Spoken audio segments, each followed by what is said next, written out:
is lunchtime at St. Christine's Community Center. And this midday meal may be the only meal these children eat this day. They come from Kibera Slum, one of the largest in Africa, where the average family survives on less than $1 a day. Susan Munuhe is Assistant Director of Education in the Ministry of Education.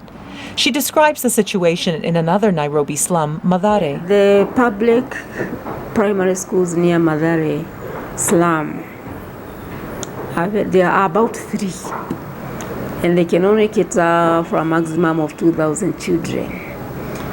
And yet, Mathare slum alone has about over 300,000 school-age going children. To fill in this gap, a number of non-formal schools such as St. Christine's have sprung up in Nairobi slums. These schools teach the formal national curriculum, but largely operate without trained teachers and inadequate resources. Officials say most teachers in non-formal schools have not received teacher training and are not members of the National Teacher Service Commission. Charles Ochieng Ochiel is director and founder of St. Christine's Community Center.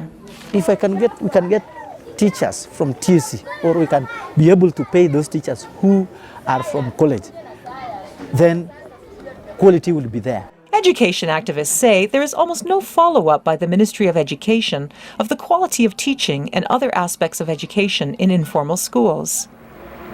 Don Bonyo is Programs Manager with Daraja Civic Initiatives Forum, an educational group. We've not seen the schemes of work being inspected. We've not seen the lessons they make, lesson notes, being inspected. We've not seen examination records being inspected.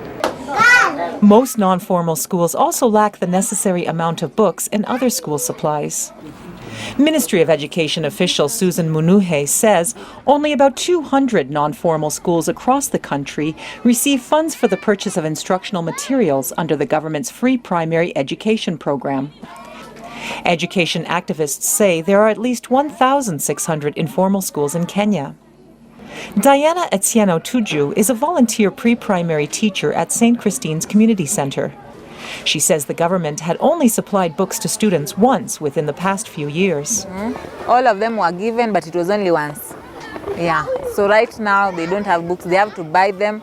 Some parents have a problem in buying even the books. Yeah. So at times the teachers have to sacrifice and buy the kids some books. She says many students are sleepy or otherwise unable to concentrate in class because there is not enough food to eat at home. Education activists argue that the presence of non-formal schools sets up a two-tiered system, where those children living outside of slums get a better quality education. But government spokesman Alfred Mutua says every child in Kenya has access to the same education. Mutua says the government is trying to discourage informal schools. He says the government has never turned away a child from a public school, and there are plans to build more schools. Cathy Majtenyi for VOA News, Nairobi.